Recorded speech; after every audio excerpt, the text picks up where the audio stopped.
duizend bergen ernaast, project het schoen gesminkt je naast. In zaken die het leven lekker maken. Dit is zo'n schoen. Niks van gekkigheid heet hier. En vuur als schoolzegels vervet. Als de klok al lang verdeeld, hebben we samen weer gelachen, gezongen, een 10 uur gevrongen, als Lester een leeg uur gedaan.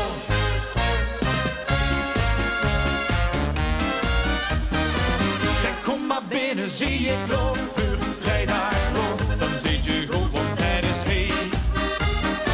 Had je het gezellig druk of afgelaaien vol, het maakt niet uit, kot je maar bij. Stoet je een kop niet aan die heks, het dikke toet, en schaaf het echt nog niet te smink, heel van een snoet. Op een hond van het buffet, kun je stom dat je nog net zo op het in van het couplet. Dit is zo'n schoen, beter gewoon van het niet kriegen.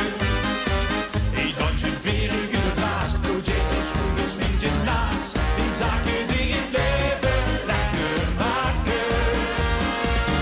Dit is zo'n schoen, niks van gekkigheid heet hier.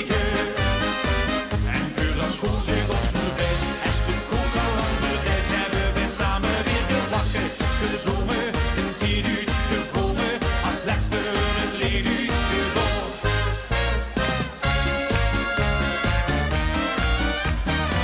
Vanaf de deur tot aan de top, dat is een keurwijn, dat koos je minstens een keer thee. Wat maakt er uit, want heel de kroeg was smerig bij, dat is lekker wachten op een beer. Dit zijn de fiches, ja zo hard, bewijzig her. Je raakt je weg, ik weet niet goed hoe jou ik heb. Maar opeens loopt het buffet, je bestelt het giet nog net zo op het in van het couplet. Dit is zo'n schoen, beter gaan we het niet kriegen. Een dansje bergen ernaast, project een schoen gesminkt je naast. In zaken die het leven lekker maken.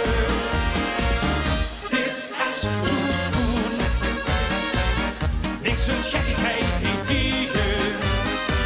En vuur als schoolzegels vervet, als de kook al lang verdeeld, hebben we samen weer gelachen, gezongen, een 10 uur gevrongen, op toffels gestangen, de kloon uitgehangen, als laatste een heel uur gedaan. Dit is zo'n schoen, beter gaan we het niet kriegen. En vuur als schoolzegels vervet, als de kook al lang verdeeld, hebben we samen weer gelachen, gezongen, een 10 uur gevrongen, op toffels gestangen, de kloon uitgehangen, gesjoekeld, genoeten, het goed die overschoeten, als laatste de